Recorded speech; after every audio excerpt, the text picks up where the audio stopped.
Amém? Vamos aproveitar que a gente está de pé. Abra sua Bíblia.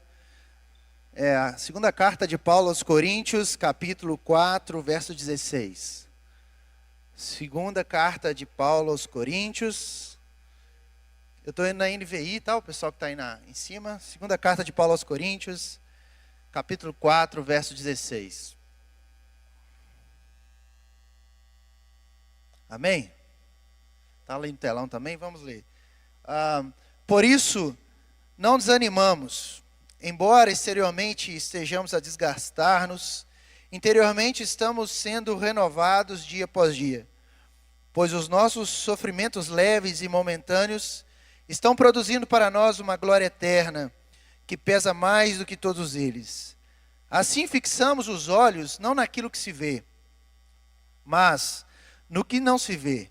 Pois o que se vê é transitório, mas o que não se vê é eterno. Amém? Feche seus olhos. Senhor, nessa manhã nós estamos aqui diante da Tua palavra, Deus. E nós queremos, Pai, nessa manhã, Pai, meditar nela e que o Senhor venha conosco aqui, Espírito Santo, nessa meditação. Que o Senhor possa falar aos nossos corações mais do que aquilo que as palavras possam falar, Senhor. Que o Senhor possa trazer significado a cada um que está aqui nessa manhã. E que possamos sair daqui encorajados, Senhor. Diante das lutas que nós temos, diante das dificuldades que nós temos para vivenciar, que o Senhor possa nos encorajar a, Senhor, ultrapassar, Senhor, tudo aquilo que vier, Senhor, de nosso encontro, que o Senhor possa estar conosco, nos fortalecendo. Nessa manhã eu oro, Senhor, para que o Senhor traga em nós, Senhor, inspiração, para que o Senhor traga em nós também, Senhor, um coração aberto, Senhor, à Tua palavra. Que haja transformação nessa manhã no nosso coração.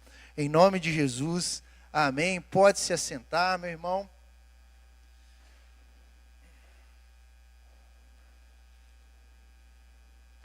Você vai dar conta. Essa é a mensagem da manhã. Amém, pastor? Fala aí para o irmão que está do seu lado. Você vai dar conta. Não, tem que falar mais alto. Fala aí em cima na galeria. Você vai dar conta. É isso aí. Posso ir embora já? Eu falei com a Cris que eu achava que eu não ia dar conta de pregar isso não. Mas o Senhor tem ministrado meu coração esses dias, 2 Coríntios 4. E eu queria passar o texto de Paulo com você nessa manhã, um texto maravilhoso para as nossas vidas. E essa manhã é manhã de encorajamento para a sua vida. É uma manhã que você possa olhar para a graça do Senhor e entender que o poder de Deus se aperfeiçoa na sua fraqueza. Porque muitas vezes nós queremos ser fortes para que o Espírito Santo age em nossa vida. A gente quer estar com tudo organizado, porque assim, na nossa visão, o Espírito Santo vai agir. Né, César? A família tem que estar bem, as finanças tem que estar maravilhosamente bem, tudo encaixando. A saúde tem que estar maravilhosamente bem. Aí o Espírito Santo, nós vamos dizer assim, tem espaço agora na minha vida, Senhor. Só que Paulo não era assim não. Paulo era alguém que não tinha tudo organizado na sua vida, apesar de a gente achar que ele tinha tudo organizado. A gente está no século 21 e a gente tem esse senso que tudo precisa estar ok para servir ao Senhor. Eu vejo tantas pessoas dizendo, Senhor, quando eu me casar, eu era assim também, quando eu me casar, eu vou criar uma família para o Senhor, quando eu tiver filhos, eu vou ter meus filhos na presença do Senhor, e aí assim eu vou te servir. Quando eu tiver minha carreira, tudo bem, eu vou te servir, Senhor. E muitas vezes a gente passa por uma vida e não serve ao Senhor, porque a gente quer estar preparado para servir ao Senhor. E a gente acha que pela força do nosso braço, pela força do nosso planejamento, nós vamos alcançar a graça de Deus. E eu quero conversar com vocês nessa manhã e dizer que o poder de Deus vai se aperfeiçoar na sua fraqueza. Na sua fraqueza, na sua dificuldade, naquilo que te aflige. Saiba, o Espírito Santo, a presença dEle, Ele começa a se aperfeiçoar nessa fraqueza. E eu quero passar com vocês nesse texto de 2 Coríntios, trazendo como ideia central para você nessa manhã, que a fraqueza humana é o meio pela qual o poder de Deus se manifesta mais plenamente. Quando a gente está fraco, pastor César, é ali que o Espírito Santo age em nossas vidas. Me lembro de Moisés. Moisés era príncipe, ele estava num posto muito importante ali no Egito. E Você pode dividir a vida de Moisés em 3 etapas, né? Os 120 anos, 40 primeiros anos, ele achava que ele era alguém. Ele tinha educação, ele era intelectual, ele tinha poder, ele tinha dinheiro, ele tinha influência dentro ali do Egito. Os primeiros 40 anos ele achou que ele podia fazer alguma coisa. E na força do seu braço ele foi lá e matou alguém que estava, de certa forma, escravizando um irmão seu judeu. E ele achava que ele estava certo. O que o Senhor faz? Leva ele para o deserto. E ele fica 40 anos no deserto ali, achando que ele não era nada, deprimido. E ali o Senhor no deserto começa a trabalhar na vida de Moisés. Moisés se casa, fica mais 40 anos ali. Imagina o que são 40 anos, César. A gente faz pulos muito grandes. Às vezes a gente está numa luta aí 1 ano, 6 meses. Moisés há 40 anos ali no deserto. Mas foi lá no deserto que ele viu sarça arder. Foi lá no deserto que ele começou a perceber que o Senhor poderia aperfeiçoar na sua fraqueza. Foi lá no deserto que ele teve o chamado para ser o libertador de Israel. E ele achava que ele não era nada, porque ele era fraco. Até o momento, nos seus últimos 40 anos, que Deus falou assim: agora eu sei que você pode ir lá libertar. Ah, Senhor, mas eu sou gago. Ah, Senhor, eu sou fraco, eu não consigo. Vou preparar pessoas para te levar. E o poder de Deus mudou a vida de Moisés. Moisés é quem é porque nós entendemos que os processos na vida dele foram passados de maneira plena. Então, quando nós olhamos ao Senhor, nós entendemos isso. Não precisamos estar fortes. O Senhor nem quer que você esteja forte. Numa boa, o Senhor não quer que você esteja forte. Tinha uma canção do David Keelan antiga que a gente adorava cantar, né? Quero ser como criança, te olhar pelo que és, voltar à inocência. A inocência te gera dependência. Dependência de Deus. Os meus meninos pedem tudo para mim. O dia inteiro. Papai, papai, papai, papai, papai, papai. Papai faz isso para mim. Papai dorme comigo. Papai faz aquilo. Dependência total. Deus não quer que você esteja forte para você ser usado. Amém? Deus não quer que esteja tudo bem na minha vida para que eu seja usado, não. Porque a fidelidade de Deus, ela é em nossa vida, na nossa fraqueza. E nessa noite, nessa manhã, você pode estar pensando assim: poxa, mas a minha fraqueza é fraca demais. É a mais fraca de todas. Porque quando a gente fala assim no púlpito, a gente fala para diferentes pessoas com diferentes problemas. Eu quero te dizer que o Senhor quer usar essa fraqueza para Ele te aperfeiçoar e manifestar o poder dEle na sua vida. Foi assim com Paulo. Paulo, essas 2 cartas, ele prega para a igreja de Corinto. Uma igreja que não era fácil, uma igreja tribulada. Corinto era uma cidade da Grécia. E Corinto não aceitou muito bem a autoridade de Paulo sobre lá. Eles questionavam se Paulo, de fato, era um apóstolo de Jesus. Questionava muito Paulo, a autoridade dele. Um dos problemas é que Corinto era uma cidade muito rica. Ela era localizada entre tipo Panamá hoje. Era como é que fala? 2 rios, e tinha um canal, tipo o canal de Panamá, canal de Suez, que passa muitas embarcações, containers. Não sei se vocês já viram, ano passado, recentemente, o canal de Suez, um container atravessou, é um canal estreito relativamente, e impediu que passasse ali o fluxo de containers. Corinto era localizado entre dois mares, o mar Egeu e o mar Adriático. E ali você tinha naquele canal, passando especiarias, passando um comércio muito forte. Corinto era uma cidade grega, era uma cidade que tinha uma importância romana, tinha uma importância romana fundamental ali para o império. Tanto é que ela é destruída, depois ela é reconstruída por Júlio César. Tinha influência grega na religião. Corinto, uma cidade muito influenciada pelos gregos. E no meio de Corinto tinha um templo para Afrodite. Afrodite era a deusa do amor. Aí você vai entender lá porque Paulo vai falar pra caramba de prostituição na primeira carta dele. Por quê? Corinto era uma cidade que era muito impura. A deusa Afrodite era uma deusa que engrandecia os prazeres sexuais, o amor. Então ela era conhecida por uma imoralidade sexual muito forte, decadente. Corinto era uma cidade imoral. Ela tinha um comportamento libertino. E Paulo foi ali, Atos capítulo 18. Ele sai de Atenas, passa por Bereia, né? Aí na sua segunda viagem, Atos capítulo 18, você vai ver lá, contando a fundação da igreja de Corinto, Priscila e Áquila. Lá, né? Eles eram fazedores de tendas, a Bíblia diz que eles eram fazedores de tendas, e Paulo ficou em Corinto para que ele pudesse, de certa forma, ajudar ali, construir sua viagem missionária. Paulo não foi uma vida muito linear. Paulo era alguém que era perseguidor da palavra. Paulo, ele consentiu com muitas mortes de cristãos. Paulo era alguém que não tinha força para ser do evangelho, se você for pensar assim. Ele era o mais perseguidor de todos. Mas um dia Paulo teve um encontro com Deus. E esse encontro com Deus gerou nele uma busca incessante pela graça de Deus. E Paulo foi enviado ali naquela igreja de Corinto, naquela situação, naquela característica.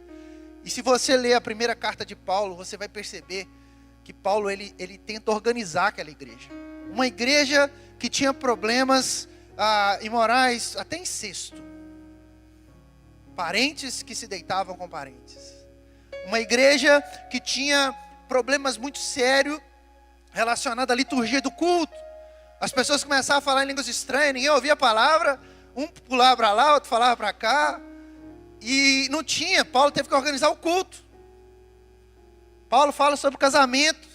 Paulo fala para aquela igreja, uma igreja que valorizava mais os dons espirituais do que o amor. E ele vai fazer 1 Coríntios 13, ainda que se eu falasse a língua dos anjos, sem amor não valeria. Paulo doutrina aquela igreja não de uma maneira calma. Ele era mais jovem nessa época, ele desceu o pau nos irmãos. Doutrinava todo dia. Você pode ter certeza, quando você pega a carta de Coríntios, você pode receber lombo. Os irmãos, eles não tinham rigor na Santa Ceia. O texto que a gente lê na Santa Ceia aqui, é Paulo instruindo os irmãos. Começava a servir a ceia, o povo ia comer tudo a ceia. Não tinha respeito. E Paulo foi lá doutrinar sobre a ceia. Paulo, ele senta com os irmãos de Coríntios e cria uma igreja e fica ali tratando dela. E isso a gente já pode entender que ele não era bem popular na igreja de Corinto, né? Você pegar um pastor que todo tempo bate, você precisa arrumar isso, você precisa arrumar aquilo, você faz isso, faz assado. E leia a carta aos 1 Coríntios que você vai perceber que é uma carta bastante pesada, bastante doutrinária. E Paulo escreve essa carta aos Coríntios e ele começa a ter muitas perseguições, inclusive pessoas questionando seu ministério. Ele vai escrever a sua segunda carta aos Coríntios e ele começa a se defender dessas perseguições. O capítulo 4 que nós lemos, ele começa, eu quero que você fique com a Bíblia aberta, ele começa dizendo assim: portanto, capítulo 1, verso 1, visto que temos este ministério, pela misericórdia que nos foi dada, não desanimamos. Paulo começa a dizer assim, quem me deu esse ministério, ô Igor, não foi, eles tinham um problema lá de quem era líder, se era Apolo, se era Cefa, se era Cristo. Eles não sabiam quem seguir dentro da igreja de Corinto, isso também. Eles não sabiam quem era Deus de verdade. E Paulo tinha que mostrar, peraí, eu quero mostrar que o evangelho de Cristo. E ele vai dizer, não desanimamos. Antes, renunciamos aos procedimentos secretos e vergonhosos. Não usamos de engano, nem torcemos a palavra de Deus. Ele já começa o capítulo 4 mostrando a importância da palavra. E ele continua, ao contrário, mediante a clara exposição da verdade, recomendamos-nos a consciência de todos diante de Deus. Verso 3, mas se o nosso evangelho está encoberto, para os que estão perecendo é que está encoberto. E aí vem o verso 4, que resume tudo que eu disse agora há pouco. O Deus dessa era cegou o entendimento dos descrentes, para que não vejam a luz do evangelho da glória de Cristo, que é a imagem de Deus. O que ele está dizendo? O Deus da era, Deus em letra minúscula, Deus de Corinto, os atenienses, as filosofias, cegou as pessoas para o entendimento da palavra de Deus. E as pessoas iam para a igreja, pastor César, e mantinha a mesma cultura do mundo daquela época. O cara aceitava Jesus e ia para a igreja, pastor Reinaldo, e não mudava de vida. Se o evangelho não me confronta e não te confronta, não faz sentido a gente seguir o evangelho. A gente está seguindo o nosso próprio ego. O evangelho quer te confrontar, ele quer me confrontar. Todos os dias eu abro a palavra e falo, misericórdia. Eu sou confrontado pelo evangelho. E Paulo está dizendo isso àquele povo. O Deus dessa era cegou o entendimento dos descrentes. O Deus do mundo cegou. Não é algo muito diferente do que nós vivemos nos dias de hoje.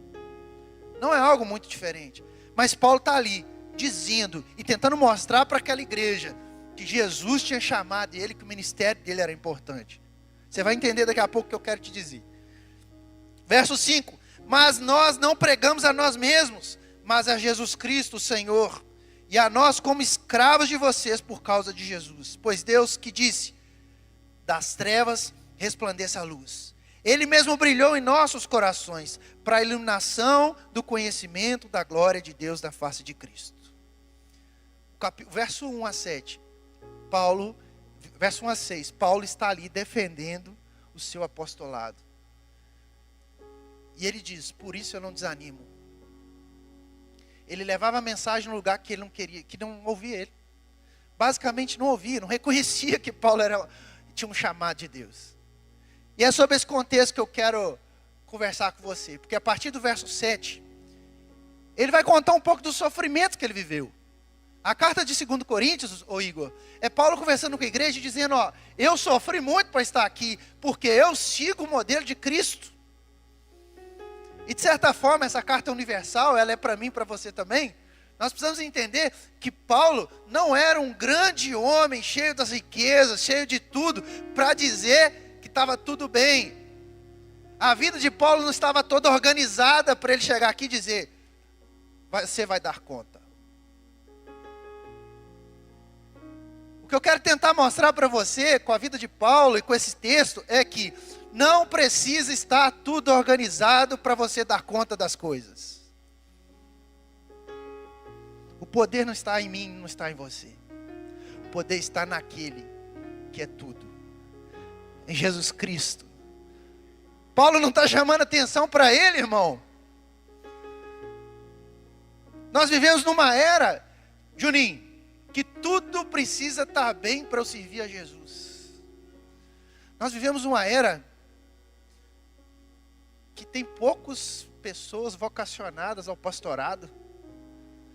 Eu sou de uma época que o povo brigava para pregar, irmão. Dava tapa na cara do outro que eu quero pregar. Isso é muito sério. Hoje, a gente tem que caçar agulha no palheiro para quem quer. É verdade. Eu estou falando muito sério. Eu converso com os pastores para você ver. Nós temos um déficit. Outro dia eu estava vendo o Theo Hayashi falando dos escândalos da igreja do presente século. Hoje, ser pastor não é algo bom mais, não. Você abre o jornal, está lá, pastor estupra tal, pastor amolesta tal, pastor rouba tal. A mídia agora está cuidando daquilo que nós precisaríamos falar, pastor Reinaldo. A vocação de Paulo, para aquele tempo, não era uma vocação benquista. A vocação de Paulo era, as pessoas não o queriam, mas eles sabiam do propósito que Deus tinha na vida dele. Nós precisamos nesse tempo, irmãos, pessoas como Paulo, que falam assim, eis-me aqui, Senhor.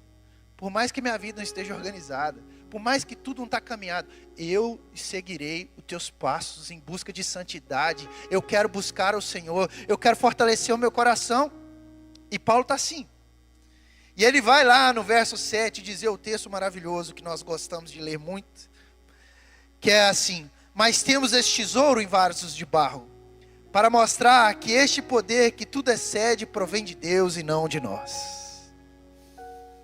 Nessa manhã eu quero te encorajar a olhar para Jesus e entender que é sobre Ele, não é sobre nós. É sobre Ele. Jesus, Ele tem te chamado para um ministério maravilhoso, irmão. Ide por todo mundo, pregar o evangelho a toda criatura. Ah, mas o povo não me aceita. Paciência. A gente vai seguir em frente. E duas palavras-chave eu queria tratar com você nesse texto, capítulo 4, verso 7. A primeira palavra é graça, que vem do grego charis, e no contexto bíblico ela vai dizer de um favor imerecido. A graça é imerecida. Quando ele disse assim, nós somos vasos de barro, para mostrar que este poder que tudo excede provém de Deus e não de nós. Ele vai dizer, a graça é entendida como um favor imerecido de Deus, que é dado aos pecadores não por méritos, que é dado aos pecadores por sua própria bondade. Efésios 2:9 vai dizer que a graça nos é dada, nós não compramos a graça. Imagina que você bate assim e fala assim, ó, a partir de hoje eu vou fazer um curso para vocação. Você pode fazer, mas o chamado é de Deus, a graça é de Deus. A graça é de Deus. E nós temos que bater nessa tecla. A graça, ela é entendida como favor imerecido de Deus. Não existe mérito no reino dos céus. Ah, mas eu fiz demais. Tem aquele texto lá de Mateus, né? Ah, Senhor, eu profetizei. Ah, Senhor, eu falei em línguas. Ah, Senhor, toquei. Ah, Senhor, preguei. O Senhor vai olhar para você e falar assim, apartai-vos de mim, maldito, eu não te conheço. Eu preciso estar mergulhado na graça. Qual que é a minha postura? Entender que a graça é o fundamento da minha salvação. É através da graça que nós recebemos força, perdão, capacitação para viver de acordo com os ensinamentos de Jesus.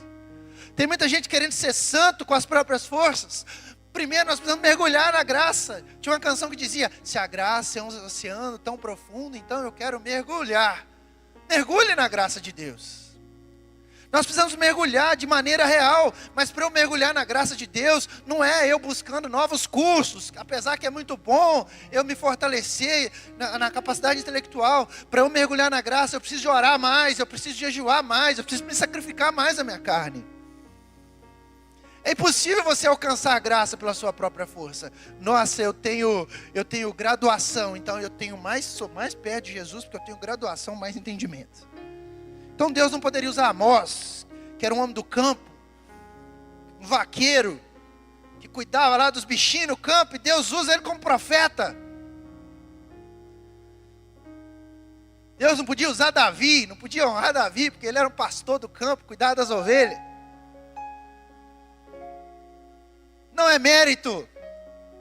Você e eu precisamos entender, a graça de Deus, ela se estabelece por meio da provisão de Deus, do favor que eu não mereço, pela misericórdia. No século 21 ainda, nós precisamos pregar isso no nosso coração, assim, ó, Pai, a graça de Deus, não há nada que eu faça que eu melhore. Ah, então não preciso fazer nada. Não, você precisa fazer tudo, você precisa mergulhar nesse oceano profundo. Nós nunca vamos compreender a graça de Deus, você nunca vai compreender, eu nunca vou compreender. E aí, eu e você, a entender que eu não preciso estar forte. Eu poderia estar aqui dizendo assim, você vai dar conta, porque o Senhor é com você, e porque isso, e você vai saltar muralhas, e tudo vai dar certo, você não vai ficar doente, vem cá, quem quer dar conta, que eu vou botar a mão, vou ungir e tal. Irmão, isso é um monte de palavras. Paulo está dizendo para você, você vai ter luta, você vai ter dificuldade, você vai passar por tudo quanto é problema, mas a graça do Senhor vai abundar sobre a sua vida. Eu não estou falando de receitas, eu não estou falando que você não vai ter problemas. Você vai ter problemas duros, difíceis, que você não vai entender. Não vai. Você não vai ter resposta de certas coisas. Você não vai. Você vai caçar, orar a Deus, falar, Deus, porque eu orei tanto por isso, não deu certo. Deus vai olhar para você e falar assim, ó, a minha graça te basta. Nós não precisamos entender quando nós mergulhamos na graça. Paulo não pregava porque ele era aceito. Jeremias não pregava porque ele era aceito. Pelo contrário, ele era perseguido porque ele pregava. Mas ele entendia, na minha fraqueza, o poder de Deus se aperfeiçoa. Spurgeon, grande pregador, batista, grande pregador, Charles Spurgeon. E tinha gota, que é a doença antiga, gota, tinha problema renal. E na época a medicina não era tão avançada, não tinha cirurgia a laser. Alguém já sofreu cálculo renal? Dor que é? Aí você vai lá, o médico faz assim, tsim, tira, né? Rapidinho com laser. Mas na época não tinha, ô Nilo. Ele sofria com cálculos renais, que as dores de parto, eu já senti, misericórdia, é dor demais. Ele tinha problema de gota. Ele tinha um problema sério de depressão. Spurgeon tinha problema de depressão, porque morreu uns irmãos na igreja dele lá, e ele ficou chateado com aquilo. Charles Spurgeon tinha depressão. Isso não impediu ele de escrever mais de 150 livros para abençoar a sua vida e minha vida 200 anos depois. A graça se aperfeiçoa na fraqueza. Ele tinha todos os motivos para olhar e falar assim: vou ficar aqui cuidando da minha depressão. Vou ficar aqui cuidando do meu questão renal, porque antes não tinha carro, não tinha nada. Esse homem pregava para tudo quanto é lugar. Esse homem influenciava porque ele entendia. O poder de Deus se aperfeiçoa na fraqueza. Sabe por que eu e você vamos dar conta? Porque o poder de Deus vai aperfeiçoar em todas as nossas fraquezas. Você não vai olhar mais para você e falar: Senhor, eu sou tão fraco, eu sou ruim de palavras. Você vai olhar para Jesus e dizer: o Senhor é poderoso. Eu sou fraco mesmo, o Senhor é poderoso. Então o Senhor vai me ajudar a dar conta disso aqui. Caminha comigo, Jesus. Me leva com o Senhor, porque eu sozinho não vou dar conta. Estou fraco, estou frágil, mas o Senhor vai nos ajudar, amém? Aleluia. Então a graça é um favor. Se você for no Velho Testamento, a Bíblia diz que Noé achou graça aos olhos do Senhor.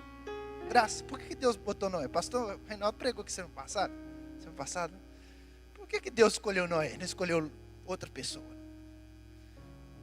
Deus olhou para o mundo e a Bíblia fala: o Senhor se arrependeu, né? Ele ficou triste, entristecido com a humanidade. Ele olhou para Noé. Poderia ter olhado para outro. Ele olhou para Noé e falou assim: achei graça aos seus olhos. E de Noé, ele fez todo o plano de reconstrução da humanidade. Tem outro texto muito interessante no Novo Testamento que mostra lá, Efésios 2:9, Paulo falando: pela graça nós somos salvos, porque se fosse pela minha força, eu ia me vangloriar.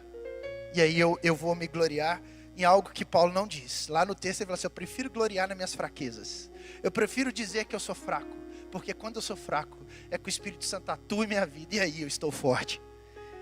E aí a graça, ela vem contrastando com esse sinônimo de fraqueza. O que é fraqueza? Tem algumas palavras gregas que vai dizer o que é fraqueza, mas nesse texto Paulo usa a asteneia, que significa debilidade, enfermidade, impotência.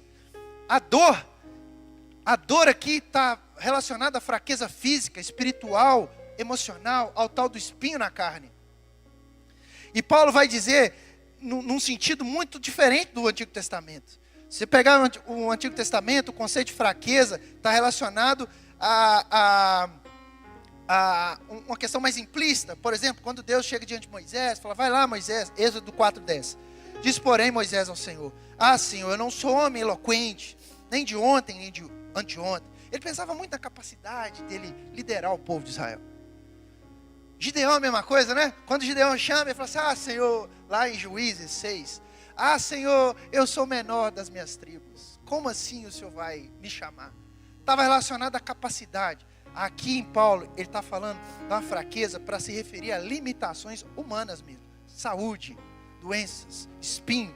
O espinho na carne de Paulo tem alguns sentidos. Dentre eles, poderia ser uma doença. Alguns pesquisadores falam que ele teria, por exemplo, algum tipo de epilepsia, algum tipo de falta de saúde. Outros falam que o espinho na carne poderia ser a perseguição. Outros falam que o espinho na carne poderia ser tentações. Ele poderia ter se tentado com algumas coisas e aquilo serviria de espinho na carne. Mas o importa é que a fraqueza que Paulo narra é uma oportunidade para Deus se manifestar. A fraqueza é a oportunidade para Deus se manifestar. Eu quero que você saia daqui hoje, irmão. Amanhã é segunda-feira. Na hora que você enfrentar um problema sério, você olha para ele e fala assim: eu sou fraco, mas o Deus que eu tenho é poderoso para fazer eu sair daqui. As minhas influências não são capazes de resolver isso, mas o Deus é. E ele vai dizer então no verso 8, voltando para o texto: de todos os lados somos pressionados, mas não desanimamos. Ficamos perplexos, mas não desesperados. Somos perseguidos, mas não abandonados. Abatidos, mas não destruídos. O verso 8 e 9 diz: pressionados e não desanimados. Nós somos pressionados de todos os lados. As pressões nos alcançam. Saúde, família, finanças, trabalho. Você é pressionado? Alguém vive sua pressão, hein? Eu vivo. Você sabe como é que você vai resolver tudo amanhã? Eu sei não. Né, Tatão? Tatão, o melhor jeito de resolver os problemas. Deixa para amanhã. Tava vendo aquele filme lá, Divertidamente, com meus meninos. Aí tem um bichinho lá da ansiedade. Foi Jesus, como é que esse povo retratou exatamente o que a gente fica, né? Você fica desesperado, porque você está pressionado. E aí você não... E agora? O que eu faço? Às vezes tem uma prova para fazer. Às vezes você está enfrentando um problema sério na família, um problema judicial. Às vezes você está sofrendo um problema sério de saúde, que ninguém sabe. Você está pressionado. Você está pressionado. Com entregas, você está pressionado. Com problemas, mas a palavra diz que apesar disso, lá em Isaías 40:31, os que esperam no Senhor renovam suas forças. Os que esperam no Senhor renovam suas forças. Quando você está pressionado demais, espera. Já dizia o Marcos Almeida, esperar é caminhar. Espere, irmão. Espere mais um pouco de tempo. Às vezes nós queremos resolver na força do nosso braço. Eu compartilhei com os irmãos lá na célula, né? Quarta-feira.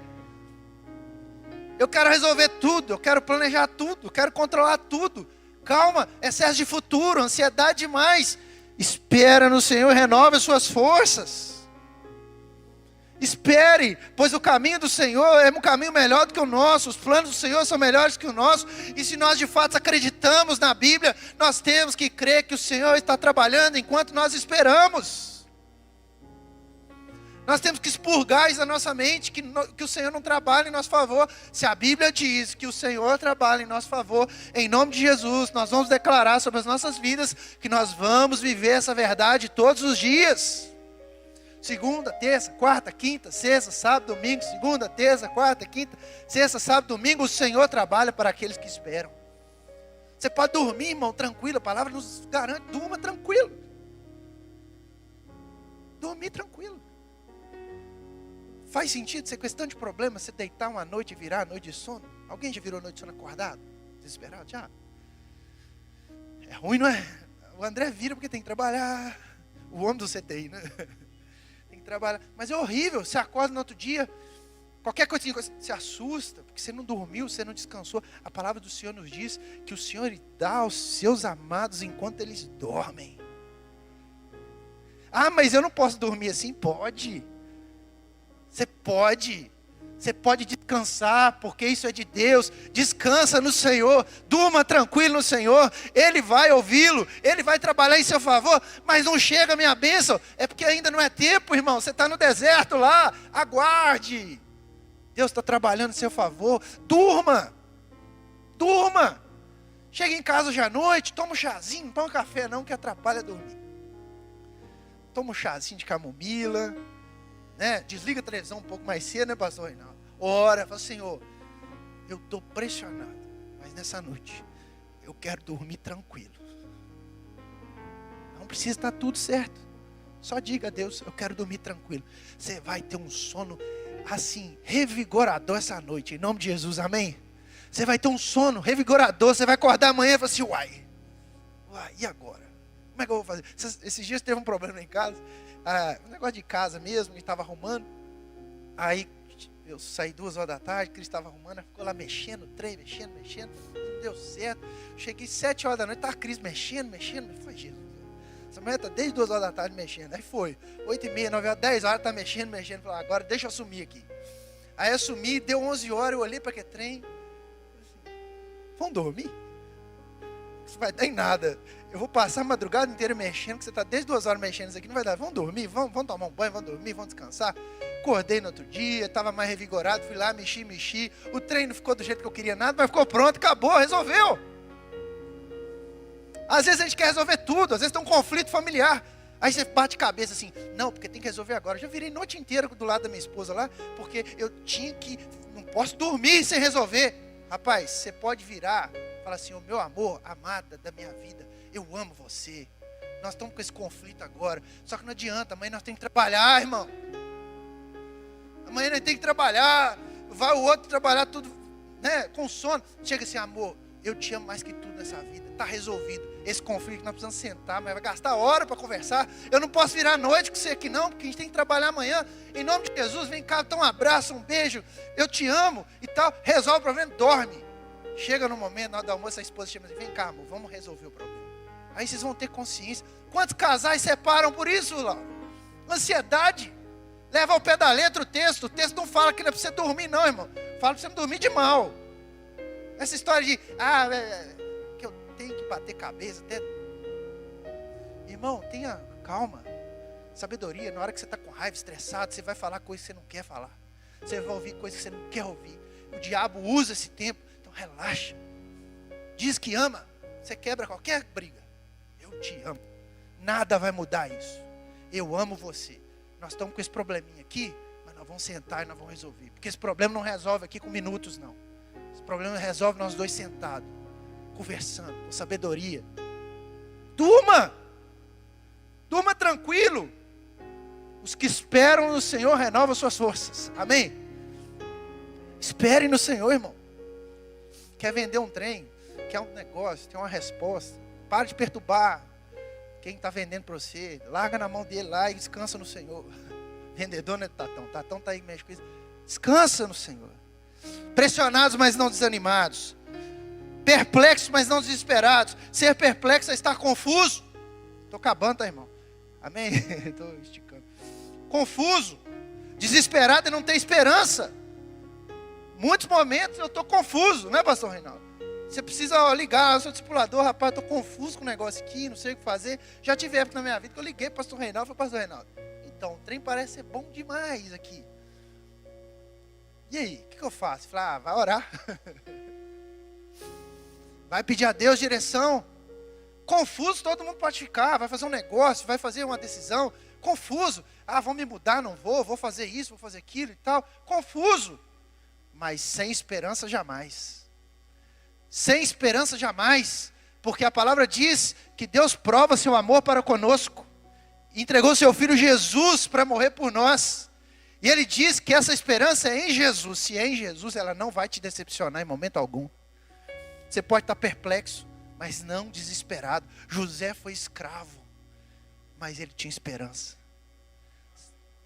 Você pode estar sendo escravo de uma situação, pode estar vivendo uma situação difícil, mas não perca a sua esperança, porque o Senhor é maior que tudo. Perseguidos, mas não abandonados, Deuteronômio 31:6, Deus nunca nos deixará e nunca nos abandonará. Bota aí na sua convicção, Deus nunca te abandona, Deus nunca me abandona, Deus nunca nos decepciona, Deus nunca, porque Ele nos ama. Ele nos ama. E aí eu quero que você abra a sua Bíblia, para nós encerrarmos. 2 Coríntios 12, verso 7. Diga comigo esse texto. Amém, irmão? Amém, irmão? Está aí ainda? Glória a Deus. Vamos encerrar. Se o louvor quiser vir cá para cima, é bom que os irmãos já ficam animadinhos. Terminando. Paulo vai falar um pouco, finalizando essa carta aos Coríntios, no capítulo 11, ele fala de tudo que ele sofreu, todos os sofrimentos que ele passou.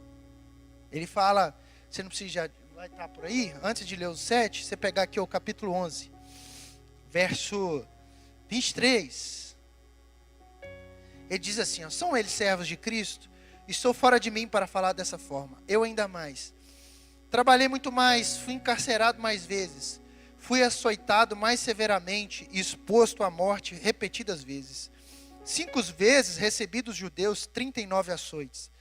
3 vezes fui golpeado com varas, 1 vez apedrejado, 3 vezes sofri naufrágio. Passei uma noite e um dia exposto à fúria do mar. Estive continuamente viajando de uma parte a outra.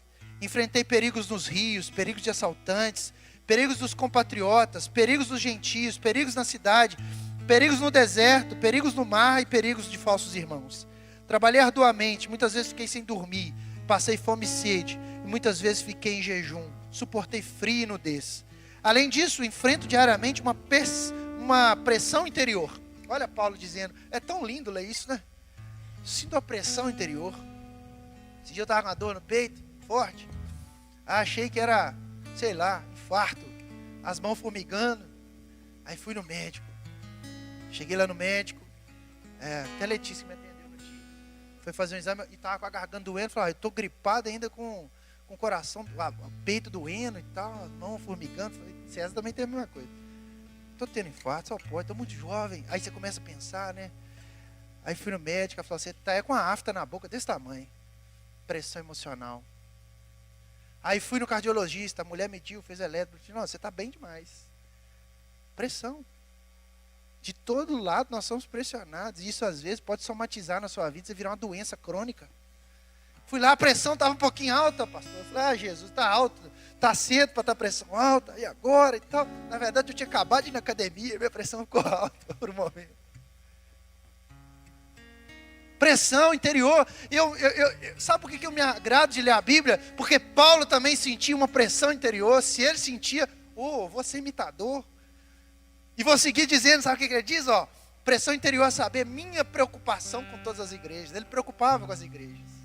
Cada carta, cada igreja que ele fundava. E ele diz ainda, quem está fraco que eu não me sinta mais fraco? Quem não se escandaliza para que eu não me queime por dentro? E aí no verso 30 ele diz, se Deus me orgulhar, que seja nas coisas que mostram a minha fraqueza. Irmão, mostre suas fraquezas para o Senhor. Fala, Senhor, eu não aguento mais. E no verso 12, capítulo 12, verso 7, ele diz, por que ele mostra suas fraquezas? Para impedir que eu me exaltasse por causa da grandeza dessas revelações, foi-me dado um espinho na carne, um mensageiro de Satanás para me atormentar. 3 vezes roguei ao Senhor que o tirasse de mim, mas ele me disse, minha graça é suficiente para você. Fique de pé nessa manhã. Quero orar com você nessa noite, nessa manhã. Eu quero dizer que você vai dar conta dos seus problemas. O tema dessa mensagem é, você vai dar conta, eu vou dar conta. Mas você não vai dar conta com suas forças, não. Eu quero orar essa manhã, nessa oração, pedindo ao Senhor que a graça dele venha sobre nós, para que nós possamos fazer proezas no nome dele. Amém. Eu quero que nessa manhã você apresente os seus problemas ao Senhor. E eu queria que você orasse por você, uma manhã de encorajamento. Talvez nós ficamos aqui nesse tempo e você pensa assim, poxa, eu estou vivendo problemas que é difícil demais de dar conta. Problemas que é difícil demais de sair disso, porque, Senhor, já não tem mais solução. Você olha para aquela situação que você está vivendo, que eu não sei, são diversas aqui. E você olha assim, Senhor, eu não consigo mais. Eu não tenho condições de resolver. Às vezes a sua luta é uma luta contra o pecado. E você fala assim, Senhor, eu preciso vencer isso. Eu quero nessa manhã que você entregue isso ao Senhor. E quero te dizer que Ele vai te ajudar a dar conta. Você vai sair dessa, irmão. A gente tem que usar o Evangelho da maneira certa. Paulo, ele diz, por isso não desanimamos. Por mais que o meu exterior se corrompa, por mais que o meu corpo físico sinta as dores do dia a dia, as pressões do dia a dia, o meu interior se renova dia após dia na presença do Espírito Santo. E eu quero nessa manhã fazer essa declaração junto com você. Nós vamos vencer. Nós não vamos olhar para trás. Nós não vamos desanimar.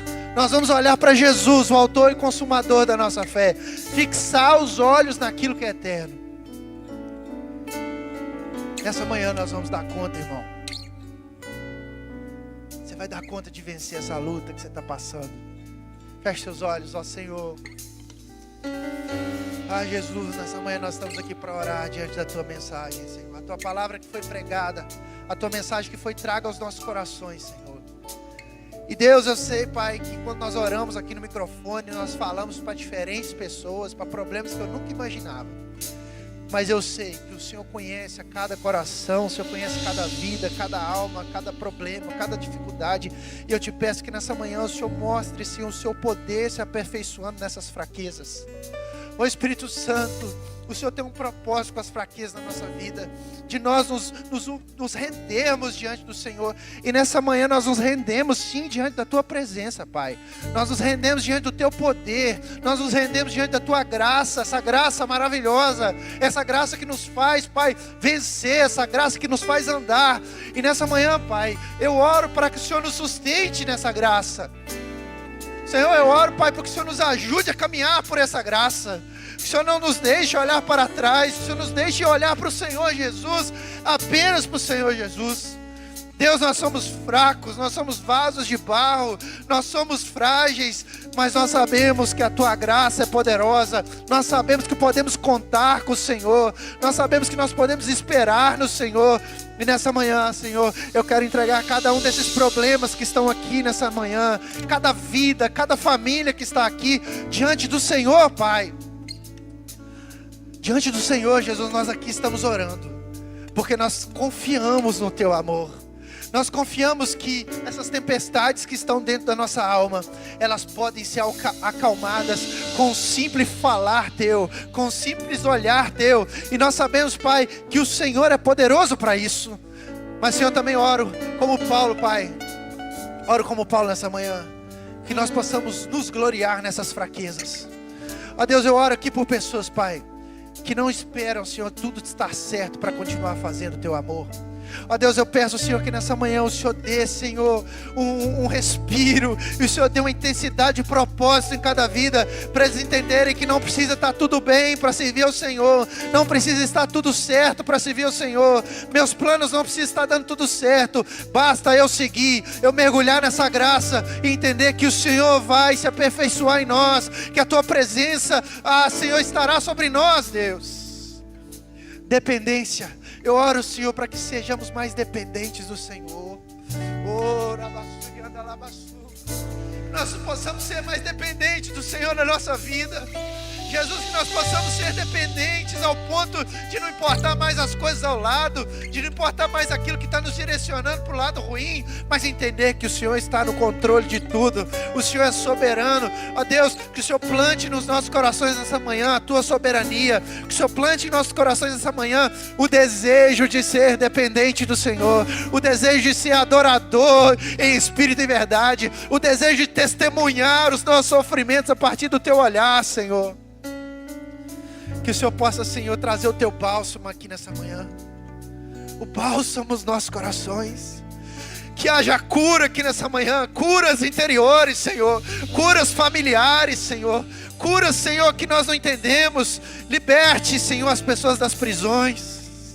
Que haja cura, restauração das famílias. Que haja cura, restauração dos corações, de filhos aos pais, de marido às esposas, esposas aos maridos. Que haja perdão aqui nessa manhã, que a Tua graça venha com perdão sobre cada coração, Espírito Santo. Que haja, Senhor, quebrantamento aqui nessa manhã.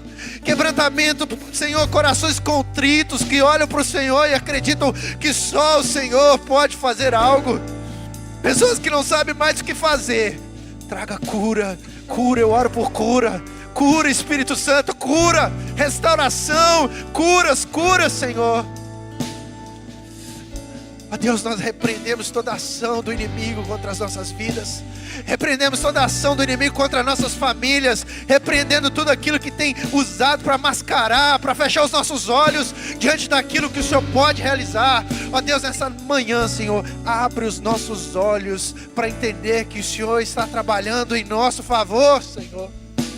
Cura, Pai, cura ansiedades, cura, Senhor, necessidades que têm atrapalhado a vida dos nossos irmãos, no trabalho, na família, em todos os lugares. Nessa manhã nós pedimos restauração, restaura, Senhor, que haja aqui, Senhor, há pessoas saindo segunda-feira aqui cheios da Tua presença, não importando seus problemas e andando por aí como loucos, entendendo que o Senhor é Deus de toda provisão, Pai.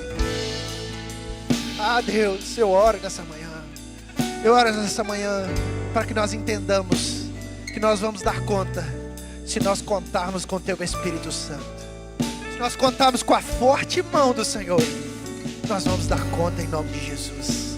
Você pode dar uma salva de palmas ao Senhor nessa manhã?